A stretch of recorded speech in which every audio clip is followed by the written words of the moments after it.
Yeah. Good evening, all.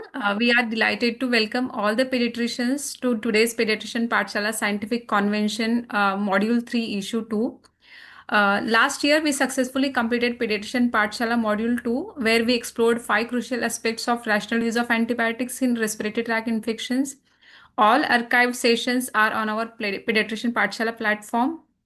This year, we are proud to launch Pediatrician Pathshala Module 3 with Scientific Coordinator Dr. Pramod Jog. And issue 1 we have successfully completed with Dr. Bhaskar Shunai 2 months back. Now today it's our honor to have Dr. Ashok Roy on board as a speaker for issue 2. Today's session will cover exciting and clinically relevant topic that will be of great interest to every pediatrician who is present here today. Now, I would like to invite Dr. Vanmati, who is Associate Professor of Pediatrics at Savita Medical College and Hospital, Chennai, and who is Medical Officer at Microlabs.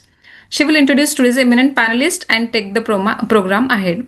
Over to you, Dr. Vanmati. Thank you, Sureka. So it gives me immense pleasure to welcome you all to the Pediatrician Pathshala Module 3. So in this Pediatric Pathshala, we have the workshop includes several scientific CME series on smart diagnosis, smarter antibiotics, and there is also interactive question and answer platform. There are several videos on experts' view to excel the pediatric practice, and there is also updates on antibiotic resistance. So this is the Pediatric Pathshala website login. So after you log in, you see this website. In this, you can click on the icon to join the live event. And you can also download the books, Pediatric Companion and Pediatric Pathshala module books by clicking onto the icon there. And there is also archives sessions of the modules that are completed available in the website. You can also watch them by clicking onto the icon. And this issue is based on rational antibiotic therapy and antimicrobial resistance. And our speaker for today is Dr. Ashok Rai, and moderator for today is Dr. Pramod Jog. So Dr. Ashok Rai, so he is a National Vice President, Indian Medical Association 2021, and he was a National Chairman, Growth and Development Academy, IAP 2017 to 19. National Chairperson, Pediatric Infectious Disease, IAP 2017, and he was a National Vice President, Indian Academy of Pediatrics, and he was also the National Secretary General, Indian Academy of Psychology, State President in NNF, State President IMA 2019 to 20. He was a Chief Organizing Secretary, Neocon 2018, and he was also the National Vice President in Quality Circle Forum, and he is also the Senior Consultant Pediatrician and Developmental Neurologist, and he was the Director of Indian Institute of Cerebral Palsy for Children, Varanasi, and he's also the Honorable IMA Professor of Pediatrics. It's our honor to welcome you to the speak, sir. And our moderator for today is Dr. Pramod Jog. So he's a senior pediatrician from Pune. He's a professor of pediatrics, DY Medical College, Pune, and he's a president, IAP 2016, and he was a standing committee member, International Pediatric Association 2019, and he was the ex-vice president in Infectious Disease Chapter, IAP, and he's also the standing committee member of Asian Society of Pediatric Infectious Diseases, and for after during today's session, you can also ask your queries in the box that is available. You can type onto the queries on the box that is available on the website, and you can also generate the certificate of participation after the completion of the session by clicking onto the icon that is available there. So now I hand over the session to Dr. Pramod Jog, our moderator for today. Thank you. So it's a great pleasure to have Dr. Ashok Rai as our speaker for today evening in this Pediatrician's Pathshala. And the entire topic is related to the antibiotic therapy in children. And as we all know that the rational antibiotic use requires accurate diagnosis and appropriate antibiotic use. And the antibiotics have actually radically improved the prognosis of quite a few infectious diseases, and some of these diseases had been in fact fatal long back, but with the use of antibiotics now the infections have been under control, and they are among our most valuable weapons against fighting the infections. And a term called antimicrobial stewardship is very much in vogue. However, many of our colleagues, they need to be told as to what is the meaning of the word stewardship. Stewardship, in simple words, means a protector, or in Hindi, what we say is rakhwala. Many times we see, at the entrance of a five-star hotel, there are some tall people standing, and they allow only, authorized people to enter, and they don't allow other people to enter into that hotel. So he's the steward. So he will allow people who are right, and he won't allow people who are wrong. On the same lines, a steward of antibiotic therapy is the one who will use antibiotics when required, and he will not use when they are not required. So it is the duty of a pediatrician to understand as to what are the situations where one really needs to use antibiotics. For example, in case of viral infections, as we all know, when we get children with cold, cough, and fever, almost 90% of respiratory infections are viral. Even gastroenteritis, almost 90% are related to viruses. So, in those 90% cases, antibiotics are not required. And that's why we have to remember that antibiotics are to be sparingly used, because most of the pediatric infections are viral in origin. And that is why it is necessary to tell these things repeatedly to our colleagues, because now for so many years, I'm sure Dr. Rai will also agree with me, myself and Dr. Rai both are attending so many pediatric conferences, and every pediatric conference some talk about antibiotic resistance and antimicrobial stewardship is always there. Okay, but even then the prescribing practices are not changing. So there are many who attend the conferences, they nod their head, they say, okay, samajh gaya, very good, they will clap. And afterwards, the use of antibiotics continues as it is. So there are many reasons behind all this, and we need to be aware of them. Many of them are related to the right dose, right route, right duration of therapy. Many of us are not having any standard protocol in the mind. Like, in many corporate offices, you must have seen, standard operating procedures. The person comes in the office, then he sweeps the office, the receptionist comes and sits on the chair, then the executive director comes, he goes to his room. So everything is, standard operating procedure. So the use of antibiotics also has to be a standard operating procedure, whether this infection is viral or bacterial. If it is bacterial, what is the likely species, whether I need to use antibiotics. So all these things are involved in the training of the mind, sending of the blood samples for blood culture or urine culture, proper reporting, auditing, medical audit in the hospital. So there are different aspects to this particular topic of antibiotic prescription. And I'm sure when we discuss the proper use of antibiotics, we will also have to be aware about the antibiotic resistance. Okay. And coincidentally, the two initial alphabets of my friend Ashok Rai are also with antibiotic resistance. Okay. So A and R go together. So it is fitness of the facts that Ashok Rai will be speaking on antibiotic resistance also. So Ashok, it's all yours, and you can start with the discussion of today's topic. So I hand over to you. You can start sharing the screen. Thank you. Okay, sir. Just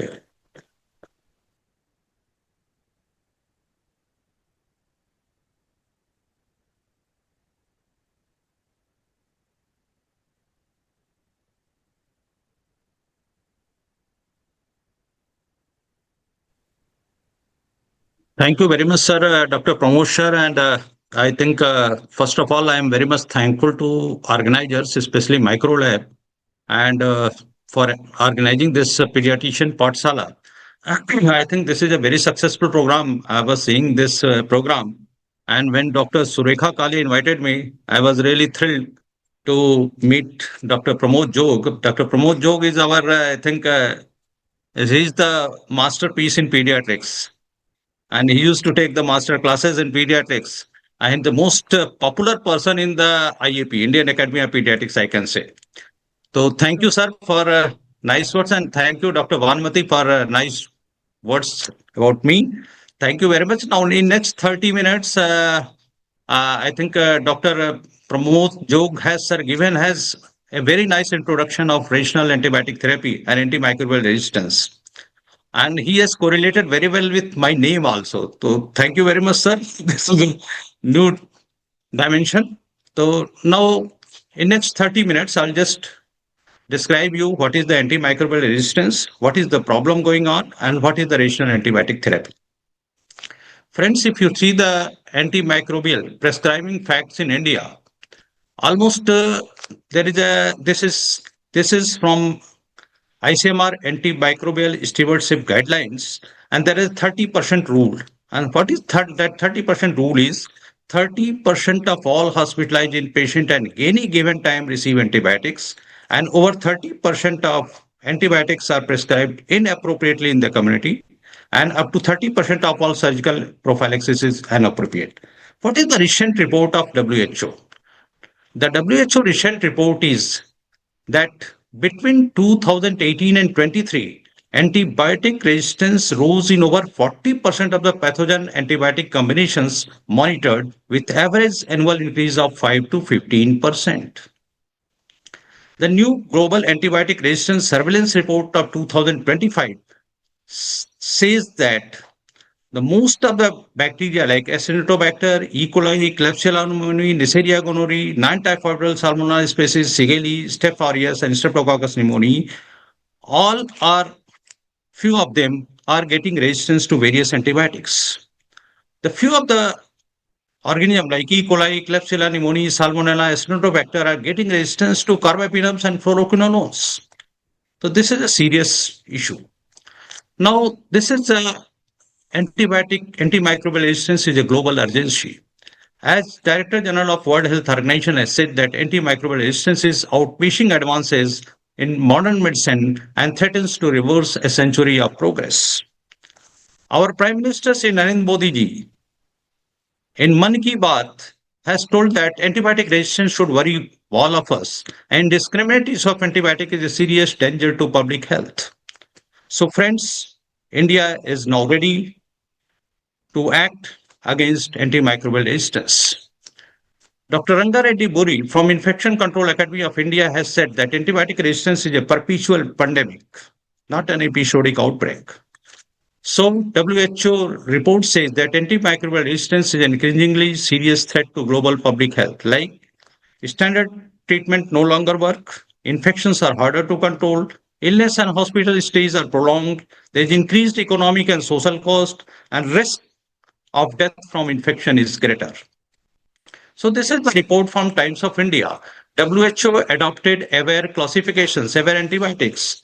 And this classification says they have divided this antibiotics in three groups: SS, watch, and reserve category. In SS category, they have included the antibiotics with narrow spectrum of activity, which are having fewer side effects, lower resistance potential, and first or second choice antibiotics recommended for empiric treatment of most common infections.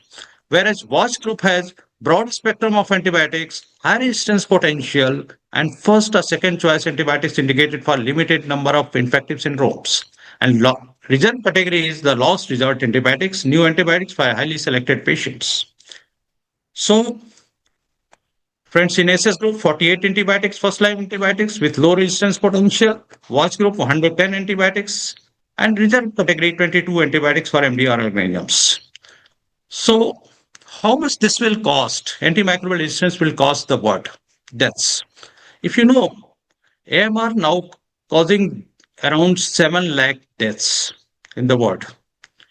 Whereas cholera, 1 lakh to 1 lakh 20,000, diabetes 1.5 million, diarrheal disease 1.4 million, measles 1 lakh 30,000, road traffic accident around 1.2 million.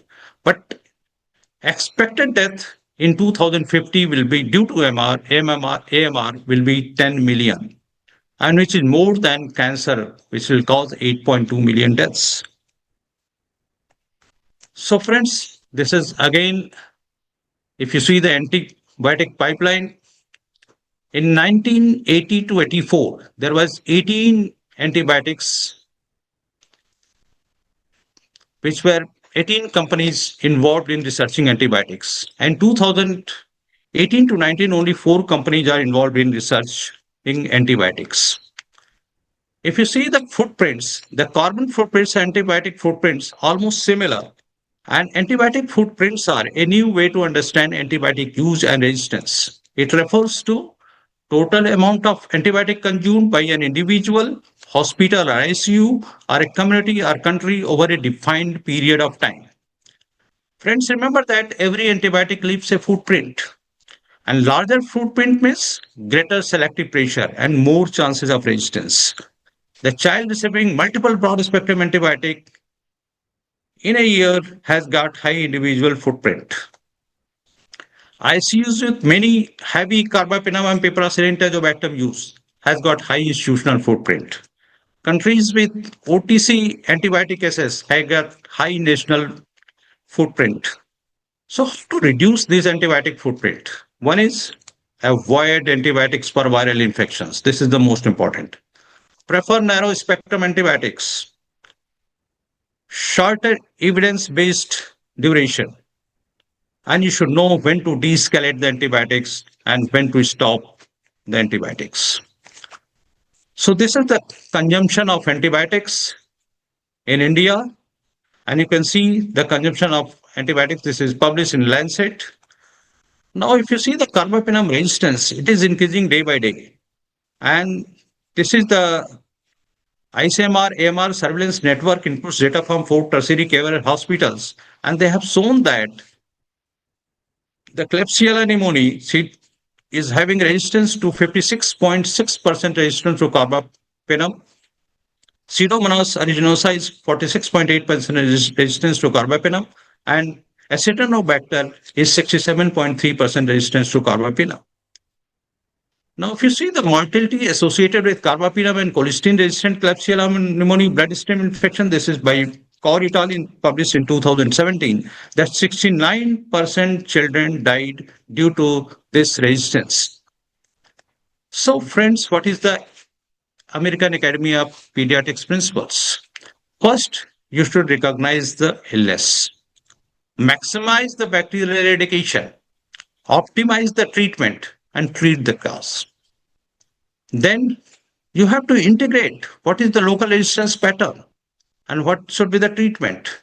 Then prescribe those antibiotics and encourage the optimal use. So CDC is having a principle. First, you should think of, do I really need antibiotics? Say yes to antibiotics when needed for certain infections caused by bacteria, no to antibiotics for viruses. And this is message of CDC for the public that they should be antibiotics aware. So what is the rational therapy? Rational therapy is prescriptions only when indicated. Antibiotic prescriptions should be only when indicated. And you should choose appropriate narrow spectrum drug based on likely pathogen, likely drug resistance, severity of infection, site of infection, and individual comorbidities. You should use the appropriate doses, routes, and duration. What is irrational therapy? Irrational therapy is prescribing antibiotics when not indicated. You are using polytherapy. So many antibiotics are being used. Using a higher antibiotic for routine community acquired infections. Using more than one antibiotic when not indicated. Or using subtherapeutic dose or for insufficient duration. Or changing antibiotics too frequently. Or adding on instead of changing. And using irrational combination available. So what are the reasons for irrational therapy? One is inadequacy of knowledge about etiology. What is the drug resistance pattern in our area? What is the antimicrobial spectrum? Secondly, we have something false notion in our mind. Two is better than one. The new drug will be better than the older antibiotic. The broad spectrum is better than narrow spectrum. Secondly, there is a false sense of security that not to miss any patient, not to miss any organism. Then parental pressure.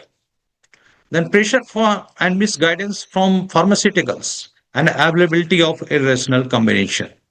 These are the few of the things few of the reasons why people use irrational antibiotic therapy. So, one IVF baby was born by LSCS at 36 weeks age, appropriate for gestational age. There was no risk factors, cried well, kept in nursery for observation for 48 hours, given IV cefotaxime and amikacin, and it was a precious baby. And friends, baby comes back in a week later with sepsis due to ESBL producing E. coli. The error here was the giving antibiotics were not required. It is not necessary that you should give antibiotics to each and every baby born by IVF route or born by LSCS, or whether it is a precious baby or it's a normal baby. Then valid reasons for using antibiotics in these cases is when there is a prolonged rupture of membrane, more than 24 hours, foul-smelling infected amniotic fluid, ongoing maternal fever, UTI or sepsis, and a positive high vaginal sway. These reasons are there, then you should use the antibiotics. Now, a preterm lethargy baby came with a seizure suggestive of meningitis. He started on cefotaxime amikacin. Baby improved, looks fine in 9 days, and he don't want to stay in hospital, and he was discharged on oral antibiotics. Comes back a month later with chronic meningitis and brain abscess due to ESBL producing E. coli. Here the error was giving antibiotics for too short a time. So friends, mistakes by some of us, everybody pays. If indiscriminate use of antibiotics in a patient, there will be development of antibiotic resistance in this bacterium, which will lead to resistance transmitted to progeny and other bacterium, and which again lead to increasing drug resistance in the community. So friends, if no action today, no cure tomorrow. So we need to use an antibiotic. There are two classes of antibiotics. Either you use antibiotics for therapeutic purposes or prophylactic purposes. Therapeutic purposes for use to treat existing infection, and prophylactic purposes used to prevent infection. So therapeutic use of antibiotics either use the preemptive antibiotic or empirical or definitive. Preemptive is infection problem on clinical ground, but it is not proven. Empirical is infection most likely, but exact organism and sensitivity is not known. And definitive is proven pathogen with or without antibiotic susceptibility available. So first you should ask, is an antibiotic necessary? Remember friends, not all infections are not bacterial. Clinical differentiation is possible most of the times. So before prescribing, you should think twice. And remember that antibiotics are not antipyretics. A neonate is brought with a refusal to feed. On examination, he was found hypothermic, he was lame. Question is whether we start antibiotic or not. In this case, this is a serious baby. You should definitely start the antibiotic because this is a critically ill child, and preemptive antibiotic should be started if there is a high probability of bacterial infection where waiting will be dangerous, like life-threatening infection is suspected, or if there is a immunocompromised patients. So, in preemptive antibiotics may start with broad spectrum antibiotics simultaneously attempt to prove the presence of infection, identify the organism as soon as possible. And remember that do not hesitate to step down to more appropriate antibiotic if infection is diagnosed, or discontinue antibiotics if infection is not proved. Empiric antibiotics should be given when bacterial infection is obvious clinically. There is a high probability of bacterial infection on clinical ground, high probability of bacterial infection on clinical ground plus suggestive lab investigation, or viral infection with atypical progress. So how to choose your antibiotics? One is you have to see which pathogen will be responsible for this infection. Then what is the suspected drug resistance pattern in that area? What will be the site of infection? What is the severity of infection? Is there other comorbidities in the host? And remember friends, choose a single agent as much as possible. So principles of choosing an antibiotic: select drug with the narrowest spectrum effective for that pathogen. To reduce damage to the resident flora, danger of reducing drug resistance in the patient and environmental flora, and to save the higher or broad spectrum for future use. Secondly, if you are choosing an antibiotic, that should be likely to be less toxic and use single agent as far as possible. Here is again a case: a 12-day-old neonate discharged on day 5 after birth had received injection cefotaxime after birth for 5 days, 3 days, admitted with fever and seizures, and came with sepsis with meningitis. So, what will be the best antibiotic option? These are the few of the options like cephalosporin, sulbactam, meropenem, cefepime, ciprofloxacin. Ciprofloxacin is not approved by DGCI. Cefoperazone sulbactam has poor CNS penetration, will be poor. Cefepime will have the inoculum effect. So best choice will be meropenem. So if you see the carbapenems and monobactams, carbapenem, imipenem, meropenem, atrapenem, doripenem has very broad spectrum, including pseudomonas and anaerobes, ESBL, IMC producer, but do not cover MRSA, enterococci, and atypical organisms. So drug of choice for severe nosocomial infections. So ideal antibiotics should not harm the bacteria, should harm the bacteria, not the host. It should be of narrow spectrum. There should be minimal adverse effect of that antibiotic. There should be good distribution to site of infection, has high threshold for developing resistance, and should be inexpensive. So these are the few of the criteria for selecting an ideal antibiotic. A 5 days baby, weight 3 kg, has history of fever, vomiting for 2 days, refusal to feed for 1 day, icterus present, CSF suggestive of acute pyogenic meningitis, given ceftriaxone and amikacin, developed signs of icterus. Serum bilirubin was 22.5 and direct was 1.8. What will be the reason? Reason is protein binding of antibiotic. It is due to displacement of albumin-bound bilirubin by ceftriaxone, causing high free bilirubin. So remember, friends, ceftriaxone, cefoperazone, cefotraxone, cloxacillin have high protein binding capacity. So you have to choose antibiotic in such a situation that this should not cause any other problem. So choosing antibiotic, what factors should be considered? One is what is the organism? What is the host factor? Any comorbidity in the host, any other factor in the host, and then you choose the antibiotic. So, secondly, most important part is the duration of therapy. It is very much essential to give a full course of antibiotic.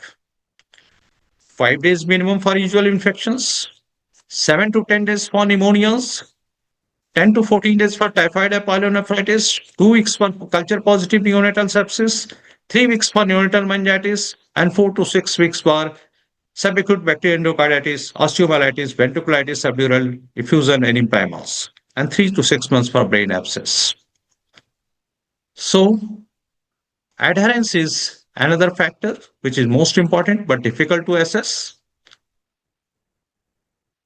Here, less frequent dosing, shorter courses, relate dosing to daily events, tablet versus syrup, taste problem. These are few of the points for the adherence, and you should keep record of the adherence. This is the most important part.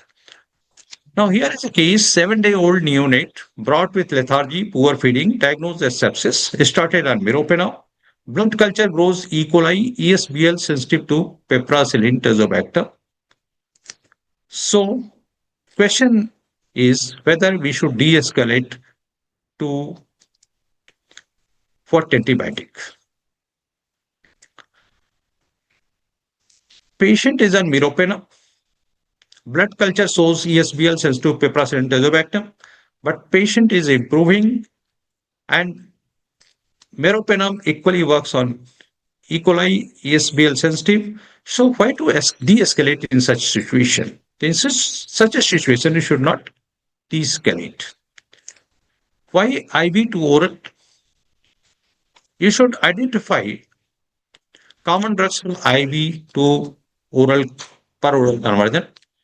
Identify patients in whom IV to per oral can be done, and steps involved in this process, like clinical conditions when parental to oral switch is not permitted, like in neonatal bacteremia, sepsis, pyogenic meningitis, infective endocarditis, neutropenia. In these conditions, parental to oral switch is not permitted.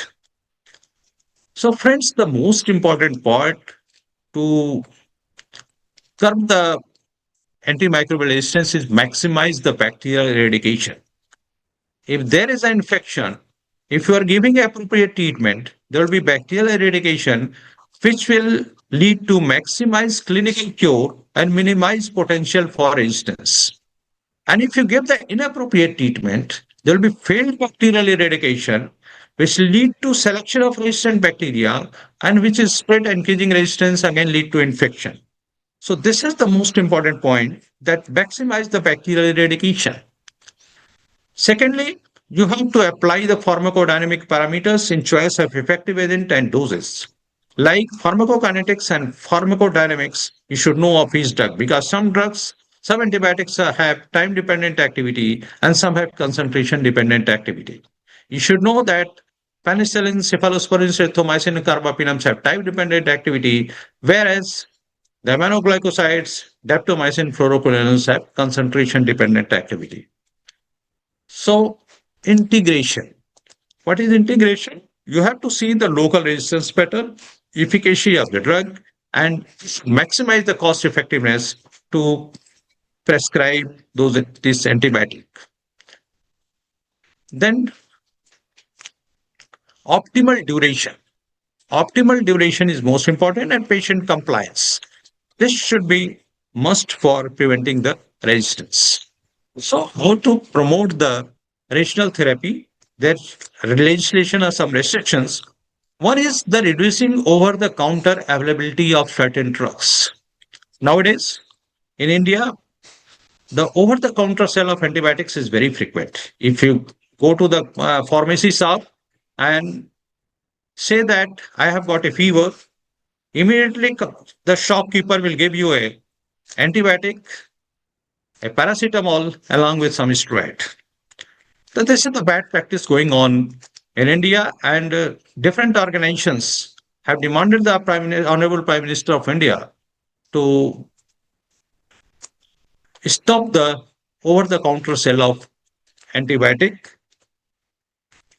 Besides, means if there is a prescription, then only you should give the antibiotic. Then selective reporting by microbiology lab and restriction of antibiotic availability in hospital formally unless ratified by IT specialists and clinical microbiologists. So how to curb this antimicrobial resistance at community or hospital level? One is education of physicians.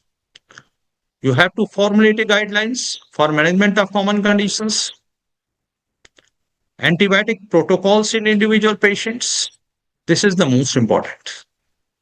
And in this regard, I can tell you that IAP has started this antibiotic uh, guidelines since in 2024, and this was started by 2014. Started by our national president at that time, Dr. Vijay Evaleshwar, and he started antibiotic rational therapy, rational antibiotic module, and this CME has been organized in each and every part of the country to uh, aware the pediatricians regarding how to use the rational therapy and how to use the antibiotics in a rational way. Then antibiotic protocols should be there in individual hospitals also. The most important part is education of veterinary doctors and reduction of antibiotic use in animals. I think 2 years back, in Indian Medical Association, there's a program organized by 52 organizations, and IP was one of the IP was the part of one of the organization is there, and in that meeting, the veterinary doctors were also invited. Veterinary association were also invited, and there they have decided that they reduce the use of antibiotic in animals, and this is the most important cause of increasing antibiotic resistance in the community. Then education of parents through mass media. This is very important because do few parents are aware about the antibiotic resistance, but most of them do not know about the antibiotic resistance. Whenever they go to the doctor and say, "Doctor, my baby has got a fever," doctor writes the give paracetamol and do the tepid sponging whenever the fever is more than 102 degrees Fahrenheit. But immediately the attendant says, "The doctor, can you give any antibiotics for this baby?" So this is the problem of the parents. So that's why education of parents through mass media is must. And then education and partnering with industry is another part where you can reduce the antibiotic resistance at community hospital level. Now, how to do promoting rational therapy at individual level? One is decide if antibiotics are needed. This is the most important. Before writing your prescription, if you have written that this is a case of viral fever, you will not write any antibiotic. So my request is that first you should write the diagnosis. And if you write the diagnosis, then definitely you will think that I should write antibiotic or not. Then second, get cultures before starting antibiotics. This is the most important. Whenever you see a case, make it a habit that if there is some infection you are suspecting, send the culture immediately. Or try to prove the diagnosis. Means use non-culture methods of diagnosis of point of care testing. Whatever the methods available, try to prove the diagnosis. Then thirdly, you should know your local flora and their antibiotic susceptibility. What is the susceptibility pattern in your hospital? What is the resistance pattern in your hospital? I think every monthly you should send every 3 monthly you should send a culture of your ICUs. Then ensure all orders have formulations, dose, duration, and precautions during administration. This is most important because if you not give time to explain to the patient that for what duration this antibiotic should be given, how many uh, doses should be given, patient will not adhere to the duration. Because if suppose his baby improves after 3 days, he will stop antibiotic or he will forget to give the antibiotic to the baby.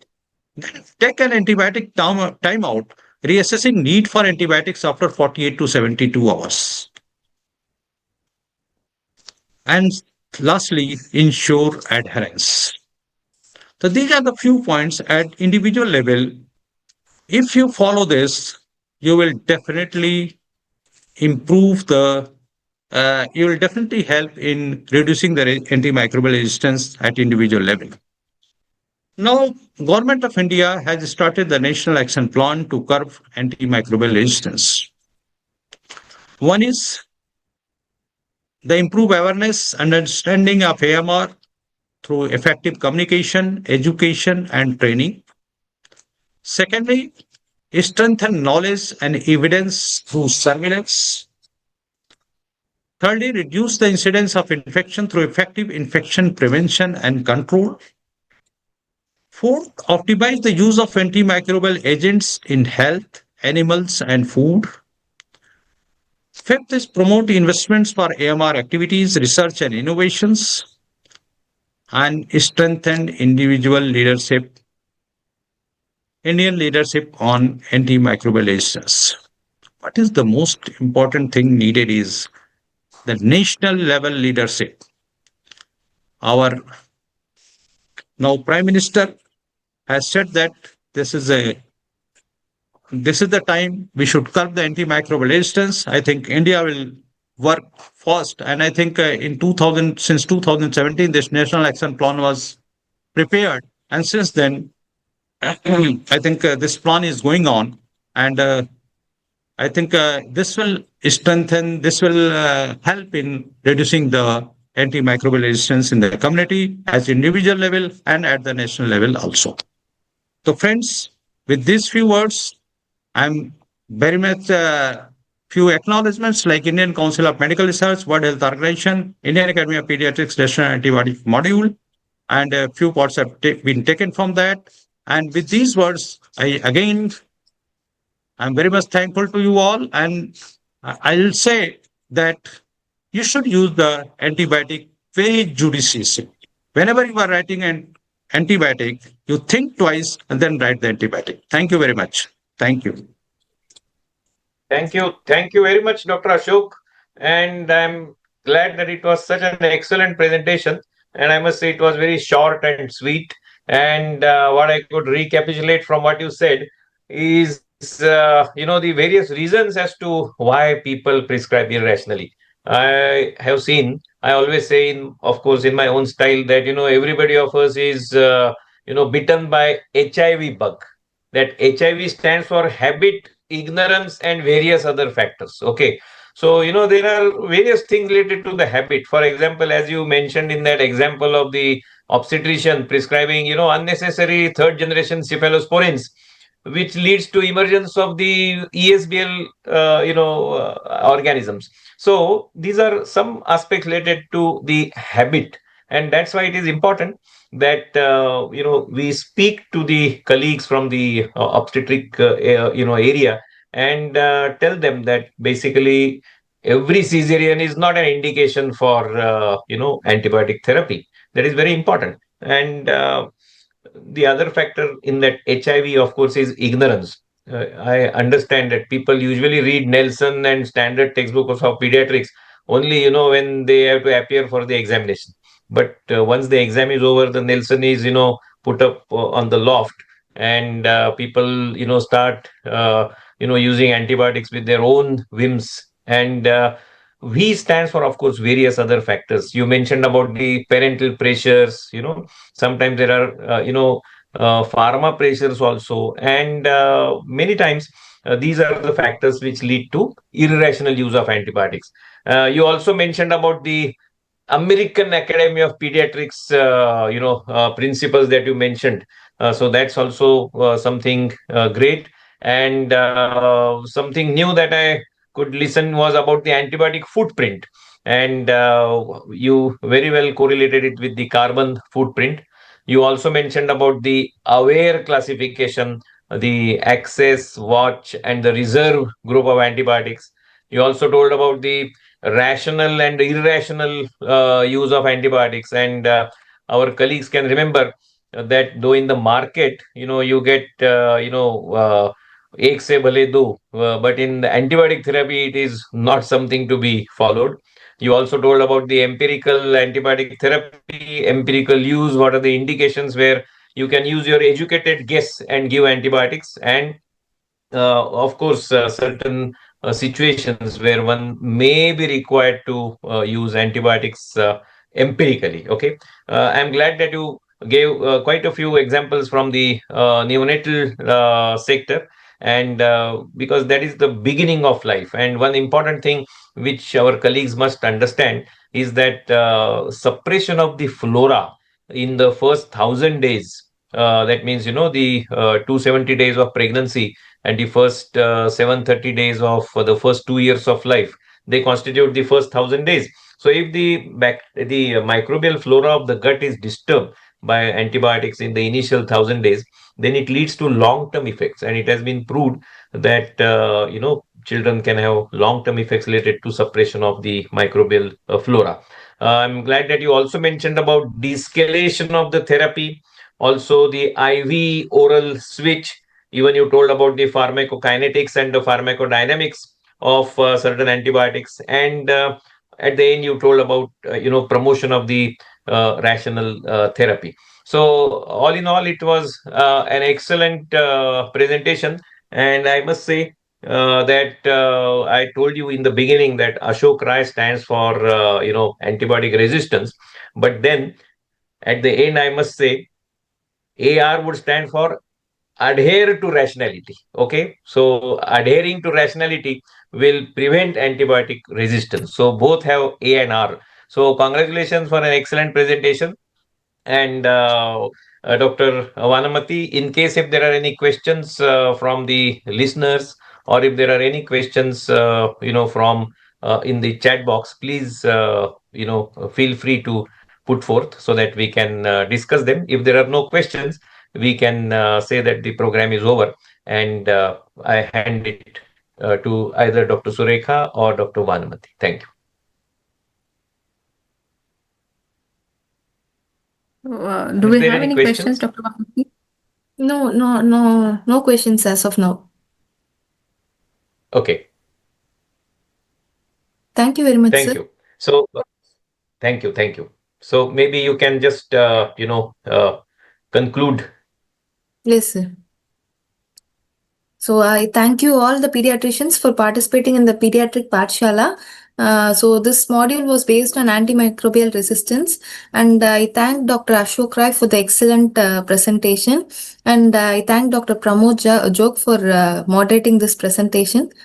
Thank you very much, sir. Thank you Thank very you. much. Thank Thank you. you. Thank you all. Thank you, sir. Thank you. Thank you, sir. Thank you. Zoom was Thank you. Thank you. crashed. Thank you so much, Bye. sir. Thank you, sir.